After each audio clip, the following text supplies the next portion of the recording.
میری عمر 30 سال ہے. 1 سال پہلے میں نے عمرہ بھی کیا. میں اپنی پوری زندگی میں نماز قرآن کے قریب نہیں ہوا، لیکن گزشتہ 5 ماہ سے میں نے کوئی نماز نہیں چھوڑی. ماشاء اللہ ماشاء اللہ. کیا مجھے لازمی اپنی پچھلی فرض نمازیں ادا کرنی ہوں گی؟ ارسلان صاحب جی ادا کرنی ہوں گی، لیکن ایسا نہ ہو کہ پچھلی کے چکر میں اب اگلی بھی چھوڑنا شروع کر دیں، زیادہ ٹینشن لے لیں. فی الحال آپ اپنے آپ کو اس کا عادی بنا دیں، لیکن 6 مہینے سے تو عادت پڑ گئی ہے آپ کی. 5 ماہ سے ماشاء اللہ نماز نہیں چھوٹی، تو زیادہ ٹینشن نہ لیں اس کی. لیکن یہ کہ شرعی مسئلہ تو چینج نہیں ہو سکتا، تو اس میں فجر کے ساتھ 2 رکعت فرض فجر کے پڑھ لیے، ظہر کے ساتھ 4 پڑھ لیے، عصر کے ساتھ 4 اور پڑھ لیے، مغرب کے ساتھ پچھلی مغرب کے، عشاء کے ساتھ. اور ہمارے نزدیک وطر بھی چونکہ واجب ہیں، نبی صلی اللہ علیہ وسلم کی اس بارے میں صحیح حدیث موجود ہیں، تو وطر کی بھی قضا کرنی چاہیے. تو ایک دن میں کم سے کم 1 دن کی نمازیں پڑھ لیں آپ، تو اللہ نے چاہا تو انشاءاللہ یہ پوری ہو جائیں گی. مفتی صاحب کراچی کا اجتماع 25 جنوری کو ہے اور یہ بات پکی ہے، جمعرات مدنی مسجد میں بھی اعلان ہو چکا ہے. آپ اجتماع میں ضرور آئیں انشاءاللہ. صلو علی الحبیب. میرے بھائی چپل مدرسے میں 3 مہینے، کیا لکھا ہے یار، جیل مدرسہ میں، یہ کدھر ہے جیل مدرسہ؟ جیل مدرسہ میں 3 مہینے، جیل کو چپل لکھا ہوا ہے، مہینے رہ کر آیا. آپ سے دعا کی درخواست ہے، دل سے دعا ہے جی. موجودہ حالات میں پتہ نہیں کس چیز کی دعا منگوا رہے ہیں، مجھے سمجھ میں نہیں آ رہا. بہرحال جو بھی ہے، موجودہ حالات میں اگر کوئی شخص حقوق اللہ اور حقوق العباد پورا کرتا ہو مگر اشاعت دین اور بقائے دین کی کسی بھی صورت کا حصہ نہیں بنتا، تو کیا وہ گنہگار ہوگا؟ جی گنہگار ہوگا، کیونکہ نہی عن المنکر فرض ہے، تو ہر شخص پر اپنی استطاعت کے بقدر نہی عن المنکر فرض ہے. مفتی صاحب پیسے اکٹھے کرنے کی کوئی ترتیب بتائیں، میں کافی سالوں سے کوشش کر رہا ہوں مگر پیسہ نہیں آ رہا، مالدار نہیں ہو رہا. آپ پہلے سیونگ کرتے ہیں، 1 سال کا مال بیک اپ کرنا کیسا ہے؟ پیسہ کمانے کے طریقے ان لوگوں سے پوچھو جو پیسہ کما رہے ہیں. سمجھتے ہو؟ ہم تو نہیں کما رہے، سیدھی سی بات ہے. جو تھوڑا بہت تجربوں کے بعد یعنی کمانے کا مطلب کوشش نہیں کر رہے کمانے کی، ہمیں تو بغیر کوشش کے ہی مل رہا ہے، کیونکہ اب تجربے پہلے میں کر چکا ہوں، انویسٹمنٹ کے ڈبو چکا ہوں. پھر مجھے تعلقات کی بیس پہ ایسے ایماندار تاجر مل گئے کہ ان کے ساتھ جب انویسٹمنٹ کیا تو وہ ایمانداری کی بیس پہ انہوں نے مجھے نفع دینا شروع کیا. تو یہ ہر ایک کو یہ فیسلٹی ملتی نہیں ہے. سمجھتے ہو کہ نہیں سمجھتے؟ تو ایماندار لوگوں کا ملنا بڑا مشکل ہے. اب جب انسان کے تعلقات بہت بڑھتے ہیں تو پھر ایماندار لوگ اس کو لاکھوں میں 2-4 مل جاتے ہیں. اب آپ کو تو لاکھوں ملیں گے نہیں تو 2-4 کہاں سے ملیں گے اس میں؟ تو یہ جو ہے نا پیسہ کمانے کا، ان لوگوں سے پوچھو جو پیسہ کمانے کے طریقے جانتے ہیں. میری تو زندگی پیسے کو لات مارنے میں گزری ہے، نہیں کمانے میں گزری ہے. لوگ یہ سن کے حیران ہوتے ہیں مولوی صاحب باتیں کیسی کر رہے ہیں، اور یہ کوئی خوشی کی بات نہیں ہے کہ لات مارنے میں گزری. بیوقوفی کی ہے میں نے، لیکن کی ہے. یہ کاروبار میں نے کیا تو جان کر اس کو ٹھپ کرنے کی کوشش کی. یعنی میرے پاس کسٹمر جب آتا تھا نا، 2007-8 کی بات کر رہا ہوں، میرا شہد کا بزنس تھا، گھر میں شہد کا اسٹاک پڑا ہوا ہوتا تھا. یہاں بندہ آ کے کہتا تھا جی کہ جی 1 کلو آپ بیری کا شہد، یہ کیش اماؤنٹ دے رہا ہوں، آپ لے آئیں جا کے. میں کہتا اوپر کون جائے یار، سیڑھیاں چڑھ کے جانا پڑے گا، لے کر آنا پڑے گا. تو میں کہتا تھا ایسا کریں آپ کل آ جائیں، کائنڈلی آپ کب آ جائیں. وجہ اس کی یہ تھی کہ مجھے یہ تھا کہ ناشتہ میں نے کر لیا، دوپہر کھانا میں نے کھا لیا، رات کا کھانا پڑا ہوا ہے، مدرسے سے اتنی تنخواہ مل رہی ہے کہ میرا راشن پانی 2 گھروں کا ہو جاتا ہے. مہینے کے بعد کچھ نہیں بچتا تو تنخواہ آ جاتی ہے. تو اور اگر جامعہ سے تنخواہ نہیں ملے، بعض دفعہ وہاں بھی حالات ایسے چلتے رہتے ہیں 2-2 مہینے، تو دکان والے سے اتنے تعلقات ہیں وہ کریڈٹ پہ دے دیتا ہے. جب 2 مہینے بعد تنخواہ ملے گی تو 2 مہینے کے اکٹھے پیسے نمٹا دیں گے اس کو. تو ایسے ہمارا حساب کتاب چل رہا تھا. تو مجھے یہ تھا کہ یار میری خواہش کیا ہے، گھر پراپرٹی تو میری خواہش نہیں ہے. ایک گھر مسجد نے دیا ہوا ہے، ایک جامع تو رشید مجھے اس کا رینٹ دیتا ہے، میں جامع میں ٹیچر ہوں. تو گھر کا رینٹ، وہ 2 بیویاں تھیں میری اس وقت، تو ایک کا رینٹ جامعہ دے رہا ہے، گیس بجلی کا بل، اور ایک گھر مجھے مسجد میں امامت ہے. تنخواہ تھوڑی ہے لیکن مجھے یہ سہولت ہے، انہوں نے گھر دیا ہوا ہے. اور مجھے کیا ضرورت ہے پیسہ، میری جو اپنی کھوپڑی تھی وہ یہ تھی. تو گھر میں آٹا، دال، گوشت، انڈا جو ضرورت ہوتی ہے، ہر روزانہ گوشت نہیں بنتا تھا، ہفتے میں 1-8 دفعہ گوشت بن جاتا ہے، بہت ہفتے میں. کیٹو ٹوپی ڈرامہ چھوڑ دو، کیٹو ڈائٹ یہ غریبوں کے کام نہیں ہے. غریب آدمی سب کچھ کھا کے بھی ٹھیک رہتا ہے, اور امیر آدمی روزانہ انٹرنیٹ پہ سرچ کر رہا ہوتا ہے کیا کھانا ہے, پھر بھی مر جاتا ہے بہت جلدی. تو ظاہر ہے ہم اپنی کیٹو بھی کھائیں گے تو اپنی حیثیت کے حساب سے کھائیں گے نا. تو ہفتے میں ایک دن ہمارے گوشت بنتا تھا اور ایک دن کڑھی بنتی تھی, دال چاول ایک دن. وہ ہمارا اس سیٹ اپ چل رہا تھا. صبح مجھے پراٹھے, میں نہیں چھوڑ سکتا, تو انڈے پراٹھے مجھے ہو جاتے تھے. تو میں سوچتا تھا یار میرا تو گزارا ہو رہا ہے, بچوں کی اسکول کی ہم نے ٹینشن لی نہیں, ہم نے کہا پیسے ہوں گے تو اسکول پڑھا دیں گے, نہیں تو بھائی ہوم اسکولنگ, گھر میں رہو بس پڑھو, جتنا اماں کو آتا ہے وہ پڑھا دے گی, جتنا ہمیں آتا ہے ہم پڑھا دیں گے. تو اب اس کے بعد مجھے جو میں دل کی, میرے جو دوست احباب ہیں نا, ان سے آپ یہ پوچھ سکتے ہیں, آپ سمجھیں گے صاحب شو مار رہے ہیں, شو نہیں مار رہا, میں اپنی برائی کر رہا ہوں, یہ برائی اس لیے کر رہا ہوں, یہ ٹھیک نہیں ہے, آپ ایسا نہ کریں, ہمارا اپنا مزاج ہمیشہ سے ایسا ہی رہا ہے. تو اب یہ کہ یار کیونکہ اب پڑ ہی نہیں رہی سر پہ نا, کوئی ضرورت ہی نہیں آ رہی, جب پڑتی ہے تو پھر آدمی کمانے کے سوچتا ہے, پڑ ہی نہیں رہی سر کے اوپر. میری ضرورت تھی پراٹھا. مجھے یاد ہے جب میں نے دوسری شادی کا ارادہ کیا, اچھا پراٹھا بھی گھر کا نہیں, مجھے ہوٹل ہی کا پراٹھا چاہیے, گھر کا نہیں, گھر میں وہ مزہ نہیں آتا پراٹھے میں, جتنا بھی اچھا بنا وہ. کبھی میرے ساتھ بیٹھ کے پراٹھا کھاؤ تو تمہیں پتا ہے. ایک دن لاہور سے ایک بندے آئے, انہوں نے کہا یہ پراٹھے بیان میں بہت کرتے ہو, میں اس کو لے گیا ہوٹل میں, میں نے ناشتہ کرا, کہہ رہا یار واقعی ایسا پراٹھا آج تک میں نے نہیں کھایا. تو وہ بڑے پیٹ کے لیے بہت نقصان دہ ہوتے ہیں, لیکن یہ ذہن میں رکھیے گا, وہ سفید آٹے کے پراٹھے ہوتے ہیں, مزہ بہت ہے یار. ٹھیک ہے. تو اب کیا تھا کہ میں نے کہا میری بنیادی ضرورت, بنیادی بھی نہیں ہے, عیاشی ہے پراٹھا, بنیادی ضرورت تو ناشتہ ہے ہی نہیں, 2 ٹائم کی روٹی ہے, ناشتہ تو آپ کی گریوی ہے. تو میں یہ سوچتا تھا کہ یار میرے پاس تو گھر بنانے کے پیسے نہیں ہیں, اللہ نے 2 گھر مجھے فری پھوکٹ کے دیے ہوئے ہیں, ایک کا کرایہ وہ ادارہ دے رہا ہے جہاں میں ٹیچر ہوں, اور ایک مجھے مسجد میں امامت کی وجہ سے امام ہونے کی حیثیت سے ملا ہوا ہے. ابے میں تو کروڑ ارب پتی آدمی ہوں, لوگوں کے پاس ایک گھر نہیں ہے, میرے پاس 2 گھر. اللہ کی قسم دل میں یہ کیفیت, یہ اوپر سے نہیں کہہ رہا. اور لوگ روتے ہوئے آ رہے ہوتے تھے, میں ذاتی گھر نہیں بنا سکا اور میرے پاس یہ نہیں ہے. میں کہتا اس کو دیکھو پاگل آدمی. مجھے اس پہ ترس اس پہ نہیں آتا تھا ذاتی گھر نہیں ہے, مجھے اس پہ آتا تھا بیوی بیچارے کی یہ کی ہے, میں عیاشی کر رہا ہوں, میری بیویاں کتنی ہیں, 2 ہیں. تو رینٹ کے گھر تھے ہمارے, رشتے بھی ہم بیچتے تھے, تو کہ بھائی تیسری شادی کے لیے جب پیغام بھیجا کہاں رکھو گے بھائی, وہ دوسری کو آمادہ کر لیا کہ تیسری کو اپنے ساتھ رکھ لے. انہوں نے کہا بھائی آج کل کوئی نہیں رہتا اس بیس پہ. میری بہت دنوں تک شادی نہیں ہوئی, پھر ایک دفعہ ہو بھی گئی تھی, ایک دفعہ ہوئی تھی تو تبھی ہوئی نا, پھر 3, وہ اسی ایام میں ہوئی ہے, انہیں غربت کے ایام میں. تو الحمدللہ اس وقت مجھے کہیں اتنا سی بھی فیلنگ نہیں ہوئی ہے کہ میں غریب ہوں. اللہ کی قسم میری یہ کیفیت تھی, میرے سے بڑا سیٹ شاید دنیا میں کوئی بھی نہیں. وجہ اس کی یہ تھی, میں سوچتا تھا کہ ایک ہوتی ہے ضرورت, اللہ میری صرف ضرورت پوری نہیں کر رہا بلکہ مجھے ضرورت سے کئی گنا زیادہ دے رہا ہے. یہ جو پراٹھے میں صبح انڈے کے ساتھ پھوڑ رہا ہوں یہ میری ضرورت, بولو. تو میں تو 3 ٹائم کا کھانا کھا رہا ہوں یار, گوشت ہفتے میں 1 دن کھا رہے ہیں تو کیا ہوا, دال چاول اور بھنڈی کا جو مزہ ہے, خدا کی قسم بھوک لگ رہی ہو, بھنڈی ایسے پھوڑتا ہے آدمی, میں تو مزے لے کے کھانا کھاتا ہوں. بھوک لگ رہی ہو, ابھی مجھے لگ رہی ہے بھوک, باقی مجھے سخت بھوک میں نے دوپہر کھانا نہیں کھایا اس لیے بھوک لگ رہی ہے, صبح کا ناشتہ کیا ہوا ہے. تو اب میں نے سب گھروں میں فون گھمایا ہے کیا پکا ہوا ہے. یہ سہولت ہے, تم غریب ہو.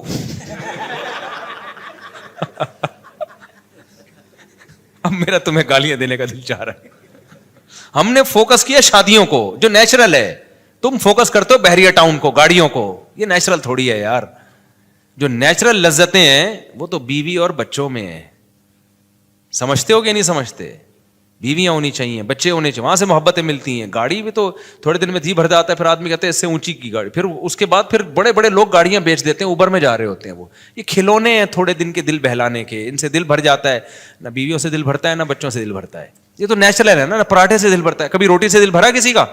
1 دن کھائی 2 دن کھائی, اب میں نہیں روٹی کھا رہا, اب پھر بھوک لگے گی پھر روٹی کھانے کا دل. یہ نیچرل ہے. تو ہم شروع سے کوشش کرتے ہیں نیچر پہ رہیں بھائی, نیچر پہ رہیں. تو یہ تو بچکانا باتیں ہیں, گاڑی بنگلہ بحریہ ٹاؤن, پیسہ بہت دے دیا تو بنا لو, نہیں ہے تو یہ کوئی تھوڑی فضول چیزیں ہیں یار. دیواروں اینٹوں سے, میں نے تو اپنی زندگی میں ایسے ایسے لوگوں کو دیکھا اربوں روپے لگا کے انہوں نے شیش محل بنایا, اتنا بہترین گھر, خدا کی قسم رہنا نصیب نہیں ہوا. جس دن گھر تیار ہوا ہارٹ اٹیک ہوا, مر گئے. کاش وہ اربوں روپے لگا کے اپنی صحت کا خیال کر لیتے یا کچھ اور کر لیتے. تو وہ بچے بھی پھر وہ فری پھوکٹ کے پیسہ نا بیچ باچ کے کھا رہے ہوتے ہیں, عیاشیوں میں اڑا رہے ہوتے ہیں. تو اس لیے ابھی جو ہے وہ میں نے گھروں میں فون گھمایا تو شلجم اور جو ہے گوشت کا شوربہ کہیں نہیں پکا ہوا تھا. تو گارڈوں سے میں نے پوچھا تم لوگوں نے کیا پکایا؟ انہوں نے کہا شلجم گوشت.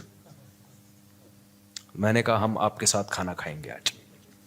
شلجم گوشت شوربے والا تازہ, ایسا مزہ آتا ہے یار. بڑے گوشت میں نا شلجم ڈال دو, سبزی ڈال کے پکاؤ, بڑا مزہ. تو اتنی خدا کی قسم یہ لذیذ نعمتیں اللہ, بھوک لگ رہی ہو, اچار ہو, دال چاول ہو کڑی پتے والی, آپ کو لگ نہیں رہی نا, اس لیے آپ کو مزہ نہیں آ رہا. ابھی سموسے کھا کے بیٹھے ہوگے آپ چائے کے ساتھ. جس کو بھوک لگ رہی ہو نا اس کو یہ میری باتوں کو وہ انجوائے کرے گا. مجھے چونکہ لگ رہی ہے, باتوں میں مزہ آتا ہے. یہ نیچرل لذتیں ہیں جن کو یہ مل رہی ہیں, بس وہ عیاشیوں میں ہے بھائی. کیا کرنا ہے ایسی دولت کا, نہ کچھ کھا سکتا ہے نہ. اکثر مالدار ہم نے دیکھے ہیں, ایک آدھ بچہ ان کا, وہی بچہ خراب نکلا, وہی ٹینشن دے رہا ہے, زندگی عذاب بن گئی ان کی. شروع میں پیسے سے برگر اتنے کھا لیے کہ اب کچھ کھانے کے قابل نہیں بچے, اتنا وزن بڑھ گیا ان کا, کھا ہی نہیں سکتے. پراٹھے کا نام سن کے بے ہوش ہو جاتے ہیں وہ. تو سب سے بڑی نعمت صحت ہے, بیوی بچے ہیں, اور سر چھپانے کے لیے جگہ مل جائے, بے شک وہ کرائے ہی کی کیوں نہ ہو. تو میں کہتا یار لوگوں کے پاس ایک جگہ, میرے پاس کتنی ہے, حالانکہ میرا ان میں سے ایک بھی نہیں. مسجد والے جب امامت سے نکالے تو گھر بھی گیا, کیا خیال ہے. تو اور ایک کا کرایہ جامع رشید دے رہا تھا, وہ بھی کرایہ دے رہا تھا, تو انہوں نے کہا لے لو, اور وہ بھی ایک مخصوص کرایہ تھا. تو مجھے لگا کہ یار میرے لیے اتنا بہت ہے. 2 کمروں کا گھر لیا ہوا تھا میں نے. ایک دفعہ ایک صاحب آئے ہمارے گھر, دیکھے 2 کمروں کا گھر ہے. انہوں نے کہا یار مفتی صاحب ممبر پہ باتیں اتنی بڑی بڑی, یہ گھر ہے ٹوٹل؟ میں نے کہا جتنی بڑی باتیں اس سے بڑا اللہ نے گھر دیا ہے ہمیں الحمدللہ. 2 کمرے, میری ضرورت اس سے پوری ہو رہی ہے. اس وقت میرے 16 بچے تھوڑی تھے, 2 بچے تھے, تو 2 کمرے بہت ہیں, اس کے بہت ہیں 2 کمرے, رہ لیتے ہیں. ایک واش روم ہے, کچن ہے, تھوڑے بہت. بس ایک چیز کی مجھے ٹینشن تھی, دھوپ نہیں ہے اس میں, ہوا بھی تھی, دھوپ نہیں ہے, تو وہ ایک ٹینشن تھی. تو میں کہتا تھا یار اللہ نے ساری عیاشیاں دی ہوئی ہیں, تو ایک تھوڑی سی اگر ٹینشن دے دی تو کیا ہے. دھوپ کا انتظام نہیں ہے, کیونکہ سن لائٹ میرے لیے, میں نہیں بغیر دھوپ کے بغیر گزارا ہوتا. تو پھر وہ یہ بڑی ایک ٹینشن ہوتی ہے انسان کو. خیر, تو میں جب دوسری کی سوچ رہا تھا نا, تو میں ناشتے نہیں مجھ سے چھوٹ رہے تھے ہوٹل کے جو خاص قسم کا پراٹھا. تو مجھے یاد ہے میں نے اپنے دوست کے ساتھ پلاننگ کی, یار میں اب دوسری شادی کر رہا ہوں, میرا خرچہ بڑھے گا, مجھے یہ ہوٹل کا پراٹھا چھوڑنا پڑے گا. آپ اندازہ لگا رہے ہو غربت کا. لیکن میں غریب نہ اس وقت سمجھتا تھا نہ اب, اور حقیقت ہی ہم کہاں خسے غریب ہیں بھائی. تو میں نے کہا یار یہ مجھے قربانی دینی پڑے گی, کیونکہ اب میرے خرچے ڈبل ہو جائیں گے. تو مجھے اب یہاں سے کیا کرنا ہے, یہ عیاشی جو ہے نا, عیاشی پٹھان ہوٹل کے جا کے پراٹھے پھوڑ, یہ عیاشی مجھے چھوڑنی پڑے گی. لیکن اللہ کی قدرت ایسی ہوئی کہ وہ بھی نہیں چھوڑنی پڑی. آپ جیسے جیسے شادی کرتے ہیں, بچے ہوتے ہیں, آپ کی سورس آف انکم بڑھتی چلی جاتی ہے, کم نہیں ہوتی ہے. تو کم ہوتی نہیں ہے کسی قیمت پہ. اب میری سورس آف انکم پھر کہاں سے, کیا آسمان سے پیسے برسنا شروع ہوئے. میرے ساتھ ایسے ایسے معاملات ہوئے ہیں کہ میں تو بتا رہا ہوں نا, کاروبار شروع کیا تو یہ بزنس ہو رہا تھا میرا, میں بیٹھا ہوا ہوں جی شہد چاہیے, ابے اوپر کون جائے گا شہد لینے, کیوں, میری ضرورتیں پوری ہو رہی ہیں, مجھے لگ رہا ہے یہ بزنس کیا ہے, غریبی ہے. اگلے دن آ رہے ہیں انکل بھائی اب تو لے آؤ, پھر اگلے دن گیا میں شہد لایا, چلو یار لے لو بھائی. اس طرح سے ہمارا شہد بک رہا ہے, اس سے جو پروفٹ ہو رہا ہے وہ بھی اتنا ہونا شروع ہو گیا. لیکن اتنا نہیں ہوا کہ کسی کے بزنس میں جو باقاعدہ. تو مجھے پھر اب تو چونکہ میرے مالی حالات اور اچھے ہو گئے الحمدللہ, تو پھر مجھے لگا کہ یار اچھا, پھر میں نے نکاح جب رجسٹریشن, میں نکاح فری میں پڑھاتا تھا, پیسے نہیں لیتا تھا. مجھے عجیب سا لگتا تھا نکاح پڑھا رہے آدمی پیسے لے رہا ہے اس کے. لیکن کیا ہوا, 4-6 دفعہ مجھے اندازہ ہوا کہ بھائی یہ نکاح کا نکاح نامہ بیٹھ کے فل کرتے رہو, نادرا سے وہ لوگ بھی پیسے مانگتے ہیں, نادرا سے رجسٹریشن کرواؤ اس کی, اچھا خاصا ٹینشن والا کام ہے. یا تو میں پابندی لگا دوں, میں کسی کا نکاح نہیں پڑھاؤں گا, یا مجھے کوئی بندہ رکھنا پڑے گا. پھر میں نے بندہ رکھا, کیونکہ میرے پاس بہت زیادہ لوگ آ رہے تھے نکاح پڑھوانے کے لیے. اچھا, اس کام کے لیے مجھے نکاح رجسٹرار بننا تھا. لوگوں نے کہا مفتی صاحب آپ نکاح رجسٹرار بن جاؤ, اس میں بڑے پیسے آئیں گے. میں نے کہا 1 سال تک مجھے یہ توفیق ہی نہیں مل رہی کہ میں جاؤں آفس کہ مجھے سرٹیفکیٹ دے دو قاضی کی نکاح رجسٹرار کا. ہلا ہی نہیں جا رہا, کیونکہ ضرورت نہیں ہے نا, پراٹھے چل رہے تھے اسی حساب سے, تو میں کیوں جاؤں. پھر میں نے کیا کیا, ایک قاضی نے مجھے, ایک نکاح رجسٹرار نے کہا یار آپ میرا فارم لے کے پڑھا آپ دیا کرو, فیس لے کے مجھے دے دیا کرو آپ میں رجسٹر کر. تو میں نے ایسا کرنا شروع کیا, 6 مہینے میں نے ایسے کیا. ایک نکاح رجسٹرار آئے, انہوں نے کہا میرے پاس پورا سیٹ اپ ہے, پڑھا آپ دیا کرو, ڈاکومنٹیشن میں کر دوں گا, پیسے کس کو دے دیا کرو. تو میں نے پیسے لینا شروع کر دیا, ان کو دینا شروع, اس کی تو محنت ہو رہی تھی نا بیچارے کی, نکاح بھرنا بھی ہے اس نے. ایک دن کیا ہوا, جو یونین کونسل میں ہوتے ہیں نا جو نکاح رجسٹریشن کا سرٹیفکیٹ دیتے ہیں, وہ خود میرے پاس چل کے آ گیا. اس نے کہا مفتی صاحب آپ کے نام سے آپ کے سائن سے اتنے نکاح ہو رہے ہیں, تو آپ خود نکاح رجسٹرار کیوں نہیں بن جاتے. میں نے کہا یار مجھے یہ وہاں چل کے جاتے ہوئے بہت ٹینشن ہو رہی ہے کہ کیونکہ مجھے جس چیز کی ضرورت نہ ہو نا, مجھ سے وہ کام ہوتا نہیں ہے, تو اب میری ضرورتیں پوری ہو رہی ہیں. انہوں نے کہا آپ ادھر ان کو اتنے پیسے دے رہے ہو, خود رکھ لو, وہ کچھ اپنا رکھ لو, کچھ اپنے اسسٹنٹ کو دے دو کچھ. تو میں نے پھر یہ کیا کہ میں نے کہا بھائی میرے پاس ٹائم نہیں ہے. وہ خود گھر پہ آ کے سارا کام کیا, سرٹیفکیٹ پکڑا کے چلا گیا نکاح رجسٹرار کا. میں نے کہا اسٹیمپ تیرا باپ لگائے گا اس پہ, میرے پاس تو ٹائم نہیں ہے. اس نے ٹھپے لگے ہوئے نا پہلے سے, آپ پر اعتماد ہے, آپ مس یوز نہیں کرو گے. پھر میں نے ایک اسسٹنٹ رکھا, میں نے کہا نکاح کہ ساری ڈاکومنٹیشن تیرے ذمہ ہے, تو میں فیس لے رہا ہوں ان کو دینے کے لیے, پھر ظاہر ہے مجھے بھی بچتی ہے. تو اب اتنا بھی استغنا ٹھیک نہیں ہے نا, اتنا بھی شو مارنا ٹھیک نہیں ہے کہ جب کچھ ہو ہی نہیں رہا تو پھر جو رزق آ رہا ہے تو آنے دو. پھر ہم نے اس کی ایک فیس رکھ دی, ہم نے کہا ٹھیک ہے بھائی اتنا تیرا, اتنا ٹائم تو لگ رہا ہے نا. تو یہاں جا کے پھر وہ اتنے نکاح آنے شروع ہو گئے کہ انڈے پراٹھوں سے ہم تھوڑا آگے ہو. ہم نے کہا فری پھوکڑ کا آ رہا ہے بھائی. اچھا خیر, پھر بھی اتنی فیس نہیں ہے جتنی لوگ لے رہے ہیں. میں اپنے نام کی فیس لینا چاہوں نا, جو اللہ نے ٹوٹی پھوٹی ہم جیسے نالائقوں کو شہرت دے دی, تو اس اسٹیج پہ پہنچنے کے بعد قاضی کی فیس 1.5 لاکھ 2 لاکھ ہوتی ہے. ہماری فیس اس سال 10,000 ہوئی ہے, سمجھ رہے ہو. اور اس میں بھی لوگوں کو کہا ہوا ہے کہ کوئی بھی ایک دفعہ کہہ دے کہ میرے پاس نہیں ہے تو دوبارہ اس سے پوچھنے کی ضرورت نہیں ہے. یہ نہیں اس کے کہ تو آئی فون لے کے کیسے گھوم رہا ہے جب تو کم وقت 10,000 نہیں دے سکتا, یہ تیرے پاس یہ موبائل کہاں سے, یہ نہیں. اس کو میں نے اسسٹنٹ کو بتایا جو ایک دفعہ کہہ دینا کہ نہیں دے سکتا, دوبارہ پوچھنے کی ضرورت بولو نہیں ہے, فری میں پڑھائیں گے. تو فری میں بہت سارے نکاح پڑھاتا ہوں, اور تعلق والوں سے تو ایک روپیہ بھی نہیں ہوتا, بلکہ اسسٹنٹ کو اپنی جیب سے دے رہا ہوتا ہوں کہ یار تیری محنت تو لگ رہی, نادرا میں تو خرچہ ہو رہا ہے نا, مجھ سے لے لینا پیسے. وہ سمجھ میں نہیں آ رہی میرا خیال ہے بات. تو ہم نے تو پوری زندگی کوشش کی ہے نالائقی میں پیسے کو لات مارنے کی. تو یہ شادیاں بچوں ہی کی برکت ہے جو اللہ کھلائے. اللہ نے مجھے زندہ رکھا ہوا اب تک اس لیے تاکہ 15 سال پہلے جو میرے ساتھ دوست تھے نا, جو کہتے تھے تم شادیاں کر رہے ہو, پیسہ ہے نہیں تمہارے پاس, بھوک سے مرو گے, تو اللہ نے مجھے اب تک زندہ اس لیے رکھا ہوا ہے یہ بتانے کے لیے کہ ان کو بتا دینا کہ اس بچوں کی سپیڈ بھی کم نہیں ہوئی ہے, شادیوں کی سپیڈ میں بھی کوئی کمی نہیں آئی ہے, اور اللہ کیسے کھلا رہا ہے, کیسے پلا رہا ہے. ایک اہل حدیث دوست ہیں میرے, 2010 یا 11 میں مجھ سے ملنے کے لیے آئے تھے. اتنی بڑی داڑھی ان کی, لال نا کلر, وہ مہندی لگائی ہوئی انہوں نے. میری 4 شادیوں والی کتاب پڑھی انہوں نے. ابھی میرا کل ان سے فون پہ, پرسوں ان سے فون پہ بات ہوئی ہے, اس لیے میں یہ واقعہ سنا رہا ہوں. وہ آئے, کہتے ہیں آپ نے کیا کتاب لکھی ہے مفتی صاحب. اچھا انہوں نے میرے حالات دیکھے, میری پھٹ پٹی, انہوں نے مجھے اپنے گھر میں دعوت کی. انہوں نے کہا یار میں نے ایسی کتاب آج تک نہیں پڑھی. بڑے متاثر تھے. یہ وہی ہے جن کو تبلیغ میں نہیں میں نے بتایا تھا کہ وہ سارے فرقوں میں دھکے کھا کے آخر میں گئے تبلیغ میں, یہ وہی ہیں, بروہی ہیں, بروہی. تو بلوچستان سے ان کا تعلق ہے. انہوں نے میری گھر میں دعوت کی, میں اپنی پھٹ پٹی پہ گیا. اچھا اس وقت بھی ہمارا ہم پھٹ پٹی کو سمجھ رہے تھے لینڈ کروزر ہے ہماری, غربت کا تو اس وقت بھی احساس نہیں تھا, کیونکہ بھائی لوگوں کے پاس یہ بھی نہیں ہوتی یار. تو ہم تو پھٹ پٹی بھی جا رہے ہیں, ٹرن کر کے پہنچ گئے. مجھے یہ خوشی ہوتی تھی کہ اس کے پیسے میرے پاس ہیں الحمدللہ, میں پیٹرول ڈال سکتا ہوں اپنے خرچے پہ. تو ان کا پرسوں فون آیا, انہوں نے کہا مفتی صاحب مجھے آپ کا وہ زمانہ یاد ہے, اور کہتے ہیں میں آپ کا ہر جگہ دفاع کرتا ہوں, ہر جگہ دفاع کرتا ہوں کہ اس آدمی نے اس وقت یہ بات کہی تھی کہ پیسہ مت دیکھو, شادیاں کرو, نسل مت روکو. کہہ رہے اب لوگ نا آپ کی ریووں پہ اعتراض کرتے ہیں, یہ مفتی ریووں میں گھوم رہا ہے, یہ مفتی امریکہ جا رہا ہے, یہ مفتی جاپان جا رہا ہے, یہ مفتی سوئٹزرلینڈ جا رہا ہے, یہ مفتی یہ وہ. بھائی جب ظاہر ہے نوٹ آئیں گے تو شادیاں تو ہوں گی. کہہ رہا ہے میں ہر ایک کے ساتھ سامنے دفاع کرتا ہوں کہ میں اس مفتی کو جتنا جانتا ہوں آپ لوگ نہیں جانتے. اس مفتی کے پاس بچے پہلے آئے ہیں, بیویاں پہلے آئی ہیں, ریوو, اور ابھی تک یہ ریوو میری نہیں ہے, کرائے پہ ہے. اچھا یہ ویسے ہی راز کی بات بتا دوں, لیکن ہم اس کو کیا سمجھتے ہیں, یہ بینک سے لیوے تو رینٹ دینا پڑتا ہے تو. لیکن بھائی ہمیں اس سے کیا, میری ہے یا رینٹ کی, اب ہے تو اسٹیئرنگ کس کے کنٹرول میں ہے, میرے کنٹرول, میری ہے بس.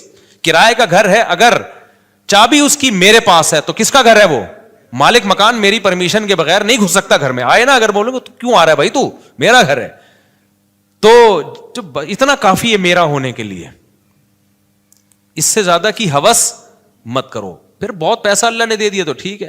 اب مجھے گارڈننگ کا بہت شوق تھا, میرے پاس تو زمین ہی نہیں تھی سبزیاں اگانے کے لیے. تو اب ایک ہے تو گورنمنٹ ہی کی زمین ہی ہے, لیکن کسی کام کی نہیں ہے, تو ہم نے یہاں پودے لگانا شروع کر دیے. جب تک کوئی چھیڑ نہیں رہا تو ہم اپنی سمجھ رہے ہیں. ابھی میں نے اس کا ولاگ بھی بنایا ہے, لوگ سمجھ رہے ہیں مصطفیٰ کے پاس بڑا ایریا زبردست, حالانکہ وہ گورنمنٹ کی زمین ہے. لیکن مجھے اس سے کیا کرنا, جب وہ میرے کام میں سبزی اگا کے مجھے دے رہی ہے, میرے ٹماٹر کا شوق پورا کر رہی ہے, میری بھنڈی کا شوق پورا کر رہی ہے, تو ابے اپنی بھی تو یہی کرتی ہے. اس میں گورنمنٹ تو خوشی ہوگی, اچھا کسی کام میں آ رہی ہے. یہ جو نرسری والے ہوتے ہیں, یہ تو فٹ پاتھوں پہ لگا رہے ہوتے ہیں نا, یہ جو فٹ پاتھ پہ نہیں, وہ جو بیچ میں روڈ کے بیچ میں جگہ ہوتے ہیں, گورنمنٹ تو چاہتی ہے اچھا ہے گرینری ہوگی, تو بس وہ اپنی سمجھو اس کو یار تم. تو مجھے کیا کرنا ہے کہ کاغذ میں میرے نام ہو. بھائی جو چیز میرے استعمال میں ہے وہ کس کی ہے؟ آپ نے پراٹھا اپنے خرچوں سے خرید کے مجھے اس میں شریک کر لیا, تو یہ پراٹھا کس کا ہے؟ میرا ہے. مزہ وہی آئے گا اس میں. اب میں کہ یہ میں نے چونکہ اپنے پیسوں سے نہیں خریدا.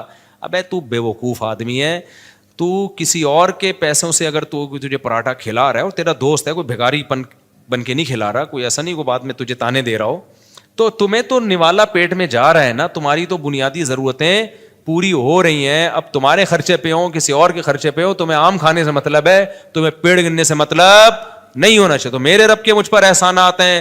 جب میں پیدا ہوا تو مجھے ماں بھی ملی محبت والی, باپ بھی ملا محبت والا, بہن بھائی کی نعمت ملی, ابا اماں کھلاتے رہے, اس وقت میرے خرچے پہ نہیں ابا کے خرچے پہ ہم کھاتے رہے, ہمیں کھانے سے مطلب تھا. اللہ نے ہمیں گھر کی چھت بھی دی, ابا کے گھر تھا وہ, میرا گھر نہیں تھا. تو مجھے اس سے کیا غرض کہ مجھے تو گھر مل گیا نا جو میری ضرورت ہے. پھر جب ہماری شادی ہوئی, دوسری جب ہوئی, تو دھکے مار کے گھر سے نکالنے کی کوشش سے پہلے ہی ہم نکل گئے. الحمدللہ ہمیں پتا تھا نکال دیا جائے گا, لیکن ہم پہلے ہی نکل گئے. تو لیکن نکالا نہیں ہے, دوسری زیادہ باتیں نہیں جا سکتی. خیر, تو اب کچھ باتیں آنے میں گھر والے بھی سن رہے ہوتے ہیں, وہ بھائی بھی کیا باتیں کر رہے ہیں. اچھا خیر, تو پھر مجھے ایک گھر کرائے پہ مل گیا, تو میری تو چھت, مجھے وہی چھت مل گئی الحمدللہ. پراٹھے اسی طرح سے چلتے رہے, کھانا پینا چلتا رہا, اب تک بھی چل رہا ہے. تو میں نے اس لیے کاروبار کو بدتمیزی کے ساتھ کاروبار کیا کہ کچھ ضرورت ہی نہیں پڑ رہی یار. کوئی مصیبت پڑے نا, بھوک لگ رہی ہے, مر رہے ہیں, تو پھر آدمی اخلاص سے کرتا ہے. تو ہماری مہینے کے اینڈ کے بعد نہیں, مجھے اگلے مہینے کی پہلی تاریخ کو میرے ساتھ کیا ہوگا یہ مجھے نہیں پتا ہوتا تھا. تو اب ایسے آدمی کے پاس اگر پیسہ آئے تو اس کا تو دماغ خراب ہو جائے گا کہ نہیں ہو جائے گا, جو اس زمانے کو بادشاہت والا زمانہ سمجھ رہا ہو. تو میرے پاس تو اگر ریوو آ گئی تو میں تو کہہ رہا ہوں یار, میں تو پٹ پٹی کو سمجھتا تھا کیا یہ جو نہیں ہوتی دھکے والی پٹ پٹی. پھر ہمارے پاس جب پیسہ آیا تو ہم نے پھر وہ GTO 110 بھی خریدی. ایسا نہیں ہے کہ وہ پٹ پٹی بھی گھومتے رہے. تو جب یہ تو پھر تو اس لیے ہم لوگوں کے مسائل غربت نہیں ہے, ناشکری ہے. آپ نے ایک فرض کیا ہوا ہے کہ میں نے اس لیول تک جانا ہے. میں نے ابے کیوں فرض کر کے بیٹھا ہوا ہے, تو محنت ضرور کر. اللہ دے دے ٹھیک ہے, نہیں دے تو جو ہے اس پہ سمجھو کہ بہت دیا اللہ نے ہمیں. اور اس سے انسان کی صحت اچھی ہوتی ہے, خوش رہتا ہے تو اور اچھی ہو جاتی ہے صحت, ہر چیز کو انجوائے کرتا ہے. اور جو آدمی بیچارہ دولت کی ٹینشن لے کے بیٹھا, وہ کمبخت دولت بھی اس کے کام کی نہیں ہوتی, اس کو ہر وقت ٹینشنیں کھائی جا رہی ہوتی ہیں. تو خوش رہنا سیکھو بھائی. خوش وہی رہے گا جو کہے گا میرے پاس میری حیثیت سے زیادہ اللہ نے مجھے دیا ہے. جو یہ جس کے دماغ میں کانسیپٹ آ گیا نا, تو وہ خوش رہے گا. اور جو یہ سمجھنے لگا کہ میری ضرورت اتنی ہے, اللہ دے کم رہا ہے مجھے, تو بھی ٹینشن میں جاؤ گے. تو پراپرٹی کو ٹینشن نہ بناؤ, ذاتی گاڑی کو ٹینشن, بولو پیسہ کمانا نہ چھوڑ دو, پہلے ہی مرے ہوئے لوگ ہیں اور مر جائیں گے. ایسا نہ ہو میری موٹیویشن سے آپ سمجھے پیسہ غریب لوگ ہیں, ملک کا بیڑا غرق ہو رہا ہے. لوگوں کے پاس پیسہ آئے گا تو ملک کو بھی فائدہ ہوگا. پیسہ کوشش کرو ڈالر میں کماؤ, پاکستانی کرنسی میں پیسہ کمانے کا زکوٰۃ دینی چاہیے ایسے آدمی کو جو یعنی کرنسی میں پیسہ کما رہا ہے. تو پیسہ کماؤ ڈالر میں. ہم تو لوگوں کو ترغیب دیتے ہیں باہر سے پیسہ لے کر آؤ. تبھی میں لوگوں کو کہتا ہوں یوٹیوب چینل بناؤ, ولاگنگ کرو, کچھ بھی کرو. ابھی تو میرا ایونٹ تو اسلام آباد میں یہی تو ترغیب دینے کے لیے تھا کہ یہ جو یوٹیوب ہے نا, بہترین جو یوٹیوب کی ارننگ کے جو حرام ہونے کے لوگ کہتے ہیں نا حرام ہے, اس کو تو میں کئی دفعہ دلائل دے چکا ہوں. لوگ کہتے ہیں احتیاط والے پہلو پر عمل کریں اگر حلال حرام میں بہتر. بھائی احتیاط والے پہلو پر اگر آپ عمل کر رہے ہو تو دوسری احتیاط چھوٹ رہی ہے. اب یہ جو یوٹیوب ہے, سوشل میڈیا ہے, یہ ریمیڈنس لانے کا ایک بہت بڑا ذریعہ ہے. اگر آپ اسی کو حرام قرار دے دیا, ایک تو خالص حرام ہے, وہ تو کبھی بھی حلال نہیں ہو سکتا, لیکن اگر گنجائش کا پہلو نکل رہا ہے تو لوگوں کو دینا چاہیے, اس لیے کہ ریمیڈنس جتنا زیادہ ملک میں ابھی آئے گا وہ یوٹیوب فیس بک کے ذریعے آئے گا, جتنا اس کے ذریعے آ رہا ہے کسی اور ذریعے سے نہیں آ رہا. اس سے آپ کا ملک تھوڑا سا تو اسٹیبل ہوگا نا, آپ کا کنٹری. اس پہ لوگ ہمیں کہتے ہیں اصل میں اپنے چینل ہے نا, اس لیے یوٹیوب کی ارننگ حلال ہے. جب ہمارا چینل نہیں تھا تب ہم نے یوٹیوب کی ارننگ کو حلال ہونے کا فتویٰ دیا تھا 2014 میں. اس وقت ہمیں پتہ ہی نہیں تھا یوٹیوب چینل ہوتا کیا ہے, پتہ تو اب بھی نہیں ہے کیونکہ ابھی بھی ہمارا چینل کسی اور نے بنایا ہے, لیکن اس وقت تو پتہ ہی نہیں تھا کہ اس میں کوئی سورس آف انکم بھی ہے, کچھ بھی نہیں پتا تھا اس بارے میں. تو اس وقت ہم نے جائز ہونے کا فتویٰ اسی وجہ سے دیا تھا کہ بھائی اس میں دونوں پہلو نکل رہے ہیں, لیکن جائز ہونے والے پہلو کو ترجیح دی جائے گی, کیونکہ اصل جو یوٹیوب سے آپ کو ارننگ ملتی ہے وہ پروڈکٹ کو پروموٹ کرنے کی ملتی ہے. اس میں جو لڑکیاں آ رہی ہیں وہ ایک اضافی چیز ہے, پیسے اس کے نہیں مل رہے. جیسے موبائل کی دکان پہ آپ لڑکی کو بٹھا دو تو بٹھانا غلط کام ہے, آپ نے اگر خود بٹھایا ہو, کسی اور نے بٹھایا تو وہ آپ کو گنا بھی نہیں ملے گا اس کا. تو یوٹیوب ہمارے مشورے سے تھوڑی لا رہا ہوتا ہے وہ اشتہار میں لڑکیوں کو.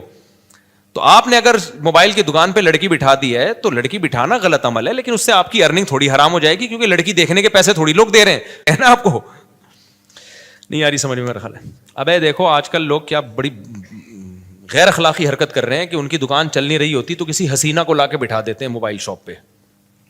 آپ کو پتا ہے قوم ٹھرکی ہے, شادیاں وادیاں تو کرتی نہیں ہے, تو کہیں سے بھی ان کو اسمیل آ جائے نا کسی لڑکی کی تو وہاں پہنچ جاتے ہیں. وہاں بیٹھو داڑھی مونچھوں والا عجیب سا بغلیں کے بال بڑے ہوئے اس کے وہ بیٹھا ہوا ہے وہاں پہ, اور ایک میں کوئی حسینہ بیٹھی ہوئی ہے موبائل بیچ رہی ہے, تو کراؤڈ کدھر, ٹھرکیوں کا کراؤڈ کدھر جاتا ہے, کہتے ہیں چلو موبائل ملا نہ ملا اس بہانے کسی انٹی سے بات کا موقع مل جائے گا, تو وہاں چلے جاتے ہیں, موبائل بھی اس بہانے بک جاتا ہے. تو یہ غیر اخلاقی حرکت ہے نا. لیکن کوئی مفتی یہ نہیں کہے گا کہ وہ جو موبائل فروخت ہوا ہے اس کی ارننگ حرام ہو گئی ہے, اس لیے کہ ارننگ اس لڑکی سے بات چیت یا بدنظری کی نہیں ہے, اس کو جو پیسے مل رہے ہیں وہ اس موبائل کے عوض میں پیسے مل رہے ہیں. تو یہ عمل غلط ہے کہ آپ لوگوں کو غلط طریقے سے کھینچ کے لا رہے ہو, لیکن اس سے ارننگ حرام نہیں ہوگی. اور یہ بھی عمل جب غلط ہے جب آپ نے کیا ہو. تو یوٹیوب پہ جو مونیٹائزیشن کے بعد آپ کو پیسے ملتے ہیں وہ کمپنیوں کی پروڈکٹ کو پروموٹ کرنے کے پیسے ملتے ہیں, وہ پروموٹ کرنے کے لیے لڑکیوں کو بھی بیچ میں گھسیڑ دیتے ہیں وہ. تو یہ غلط کر رہے ہیں, لیکن یہ آپ غلط نہیں کر رہے, یہ کون غلط کر رہا ہے, یہ گوگل غلط کر رہا ہے. تو گوگل ہمارے پاس ہوتا تو ہم نہیں کرنے دیتے اس کو, تو یہ آپ کے اختیار میں تھوڑی ہے. اس کی مثال ہے آپ نے کرائے پہ کسی کو دکان دے دی موبائل بیچنے کے لیے, آپ نے کہا بھائی مجھے اتنا رینٹ چاہیے, اس نے لڑکی لے جا کے بٹھا دی. لوگ کہیں گے آپ کی دکان میں لڑکیاں بیٹھی ہوئی, آپ کہیں گے بھائی یہ میرے اختیار میں نہیں ہے, یہ میں نے کسی کو رینٹ پہ دی ہوئی ہے, اور میں نے شراب کی دکان نہیں کھولی, اس پہ شراب بیچنے کی اجازت نہیں ہے. اب وہ بیٹھا ہے, یہ اس کو سمجھاؤ, تبلیغ میں سیر روزہ لگواؤ اس کا تاکہ وہ یہ کام نہ کرے. تو یہاں بھی ایسا ہی ہو رہا ہے. اس لیے مفتی کا کام ہوتا ہے, جو مفتیان کرام ہوتے ہیں ہر پہلو سے فتویٰ دو. ہمارے پاس 2013-14 میں یہ یوٹیوب کی مونیٹائزیشن کے سوالات آئے تھے, اس وقت علماء کا پینل بیٹھا تھا پوری ڈیٹیل کے. اس وقت ہمارا کوئی چینل نہیں تھا, نہ ہمارا ارادہ تھا, اور 2-3 سال کے بعد بھی لوگوں نے بتایا کہ چینل آپ مونیٹائز کر لیں. میں نے کہا چھوڑو یار, ہمیں کیا پیسہ کمانا ہے یوٹیوب, ہم وہی ہمارے تو پراٹھے پورے ہو رہے ہیں. تو پھر بھی نہیں کیا ہم نے مونیٹائز, لوگ کما رہے تھے, ہم نے کمانے دیا ان کو. اس کے بعد پھر یہ جو ایڈمن ہے ہمارے یو ایس اے میں احمد طالب, انہوں نے 18 میں چینل بنایا, انہوں نے خود یہ مونیٹائزیشن کی ہے. مجھے تو مونیٹائزیشن کا لفظ ہی کئی دنوں کے بعد جا کے یاد ہوا تھا کہ یہ کیا ہوتا ہے. پھر پیسہ بھی انہی کے پاس جاتا ہے. انہوں نے کہا ہم نے وہ لوگ رکھنے, امپلائیز رکھنے چینل کو گرو کرنے کے لیے. تو اگر پھر بھی میں نے بھی بنایا ہو تو اس میں یہ الزام کہ چونکہ اپنے چینل مونیٹائز ہوئے ہوئے اس چکر میں انہوں نے مفتیوں نے حلال ہونے کا فتویٰ دیا, تو یہ بدگمانی ہے. یعنی مولویوں کو کسی حال میں جو, اگر ہم حرام ہونے کا فتویٰ دیتے ہیں نا تو پتہ ہے لوگ کیا کہتے ہیں, اب یہ ان کو تو کیا, ان کی تو چارج, ان کے تو نکاح پڑھا کے پیسے آ رہے ہیں نا, ان کے تو ہدیے نذرانے مل رہے ہیں, قوم جائے بھاڑ میں, ان کو بس حلال حرام کی. تو لوگ یہ باتیں کرتے حلال ہونے کا فتویٰ دیا, اصل میں اپنے چینل کھل گئے ہیں نا ان لوگوں کے, اس لیے یہ کر رہے ہیں. تو وہی ہے ملامتی فرقہ ہے مولوی تو کسی حال میں. اور کچھ مولوی ایسے ہوتے بھی ہیں, 2 نمبر بھی ہوتے ہیں, لیکن ہمارے ہاں جو فتویٰ دیا گیا ہے وہ اس کسی لالچ کی بیس پہ نہیں دیا گیا. اور میں اور مزید آپ کو ایک احتیاط, ہم نے فتویٰ دیا اس کی مونیٹائزیشن کے جواز کا, لیکن جب ہمارے ایڈمن احمد بھائی نے میرے چینل کو مونیٹائز کیا ہے نا, تو میں نے کہا اس میں دوسرے علماء سے بھی فتویٰ لوں گا, اپنے بارے میں میں اور احتیاط کروں گا. ہم نے دوسروں کو تو جواز کا فتویٰ دیا ہے, لیکن اپنے بارے میں اپنی فتوے پر عمل کروں نہ. تو جو ایکسپرٹ مفتیان کرام ہیں, جو مجھ سے بھی زیادہ ایکسپرٹ ہیں, آدھا 1 گھنٹہ میں نے بیٹھ کے ان سے پھر اس پہ ڈسکشن کی ہے کہ بھائی اور بھی جتنے پہلوؤں کے لحاظ سے اس پہ غور کیا جا سکتا ہے. تو یہ بات کہاں سے چلی تھی؟ تو یہ مجھ سے پوچھ رہے ہیں کہ پیسہ کمانے کا طریقہ. تو میرے پاس تو ایک ہی طریقہ ہے, شادیاں کرو, بچے اسپیڈ سے پیدا کرو, جب ضرورت بڑھے گی تو رزق کے دروازے بھی بڑھ جائیں گے. لیکن ایسا ہے نہیں, بچے بھی اسپیڈ سے پیدا کرو, رزق کمانے کی کوشش بھی کرو. آپشنل ہمارے ساتھ ایسا ہو گیا کہ ہم نے رزق کو لات ماری پھر بھی رزق آ گیا, لیکن اللہ کا قانون یہ نہیں ہے. قانون اللہ کا یہ ہے کہ آپ کو شادی بھی کرنی ہے اور کمانے کی فکر بھی. میرے ساتھ شاید اس لیے بھی ہو گیا ہو کہ ہم تو دین کی خدمت کے لیے میں نے وقف کیا اپنے آپ کو کہ یار ہم ساری زندگی دین کی خدمت کریں گے, تو شاید اللہ کی کوئی رحمت ہو گئی ہو کہ چلو یار ایک بندہ دین کی خدمت میں لگا ہوا ہے اور عبرت کا نشان نہ بن جائے کہیں 4 شادیوں کے بعد, سارا فلسفہ ہی دفن ہو جائے شاید. اور یہ بھی ڈھیل بھی ہو سکتی ہے اللہ کی طرف سے, استدراج بھی, کہ اللہ تعالیٰ میرے کسی عمل سے ناخوش ہوں, اللہ بچائے ایسی بات سے. لیکن بہرحال اللہ کہ ٹھیک ہے ابھی کھا لے بیٹا, تجھے پکڑوں گا میں, اللہ بچا کے, یہ بھی ڈر لگتا ہے ہمیں. تو یہ بہت سارے ہو سکتے ہیں, لیکن جو شریعت کا اصول, قاعدہ اور ضابطہ ہے کہ جیسے نماز پڑھنا فرض ہے, رزق حلال کمانا اور اس کی کوشش کرنا بھی اسی طریقے سے فرض ہے. تبھی میں ان دنوں میں بھی تعریف کے طور پر یہ باتیں نہیں کرتا تھا. میں کہتا یار میں نالائق ہوں, مجھے کرنا چاہیے, میرے بچوں کی اسپیڈ اسی اسپیڈ سے پیدا ہو رہے ہیں, تو مجھے ان کے فیوچر کی فکر کرنی چاہیے, کچھ کاروبار کرنا چاہیے, کچھ جو ہے نا کمانے کی فکر کرنی چاہیے. تو یہ فکر کرنا فرض ہے. ایسے توکل جائز نہیں ہے کہ ہاتھ پہ ہاتھ رکھ کے بیٹھے رہو کہ چونکہ پراٹھے کا خرچہ پورا ہو رہا ہے, تو کل جب غربت آئی نا تو پھر بہت بڑی مصیبت کھڑی ہو جاتی ہے. چاروں بیویاں مل کے تمہیں چترول لگائیں گے کہ دکان پکڑو کی اور باتیں. تو ایک بھی شادی کر رہا ہے, ایک بھی شادی غربت میں بڑے مسائل کھڑے ہو جاتے ہیں. ایک غربت اللہ کی طرف سے ہوتی ہے, بھائی آپ نے کوشش کی پھر بھی نہیں ہو رہا ہے, تو اس میں تو انسان صبر کرے, اپنی حماقت سے ہوتی ہے, وہ خطرناک ہے, وہ خراب ہے. آج کل جو زیادہ غریب ہے نا وہ اپنی حماقتوں سے. باقی یہ جو بھائی نے پوچھا